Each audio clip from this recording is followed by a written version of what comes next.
भवन और सदन ये दो शब्द हैं और दोनों यूं तो कहने के लिए घर की पर्यायवाची है। दोनों का अर्थ घर होता है।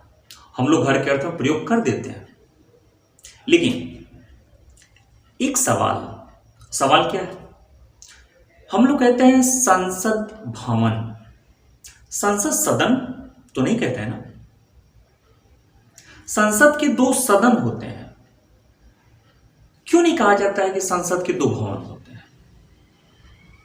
या फिर जिस राज्य में विधानसभा विधान परिषद दोनों है वहां कहा जाता है द्विसदनात्मक विधानमंडल, या एक है तो कहा जाता है एक सदनात्मक विधानमंडल। क्यों नहीं कहा जाता है द्विभवनात्मक विधानमंडल या एक भवनात्मक विधानमंडल? नहीं कहा जाता है।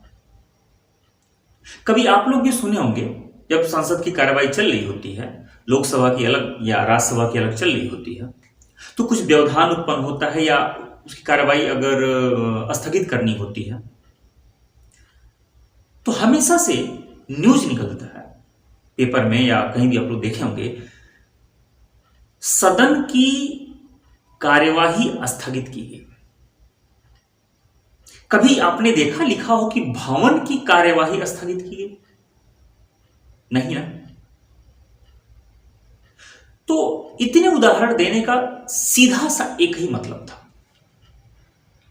कि हम पर्यायवाची के तौर पे भले ही इन दोनों शब्दों को एक ही अर्थ में प्रयोग कर देते हैं, लेकिन शाब्दिक अर्थ अलग होने के कारण इसका वाक्य प्रयोग एक जैसा नहीं होता या एक ही अर्थ में नहीं करते हैं। तो आते हैं पॉइंट पे अपने कि भवन और सदन में अंतर क्या है या फर्क क्या है। एक लाइन में आप लोगों को बताऊंगा।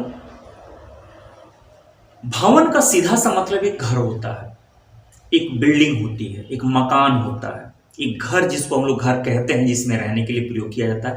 भवन का मतलब घर होता है। सदन का मतलब घर नहीं होता है। सदन का मतलब एक निश्चित स्थान से है। सदन का मतलब वह स्थान होता है जहां किसी कार्यवाही के लिए सभा को आमंत्रित किया जाए, जहां सभा बैठ करके किसी मुद्दे पर बहस करती है, किसी कानून को बनाने के लिए, कोई फैसला सुनाने के लिए जहां बैठकर कार्यवाही की जाती है, उस स्थान को सदन कहा जाता है। तो एक भवन के नीचे कई सदन हो सकते हैं, जैसे कि आप देखते हैं ना संसद भवन कहा जाता है। तो संसद एक बिल्डिंग का नाम है। संसद नाम दे, पार्लियामेंट अलग अलग दुनिया के अलग अलग देशों के पार्लियामेंट के अलग अलग नाम होते हैं, वो नाम है। तो एक बिल्डिंग है। अब उस बिल्डिंग में दो ऐसे स्थान चिन्हित किए गए हैं जहां पर बहस होता है, कानून की पेचीदगियां हम लोग डिस्कस करते हैं, फिर वहां प्रस्ताव पास होते हैं, बिल पेश किए जाते हैं, विधान मंडल सब कुछ होता है। वो दो स्थान है। तो इसीलिए कहा जाता है कि संसद के दो सदन होते हैं।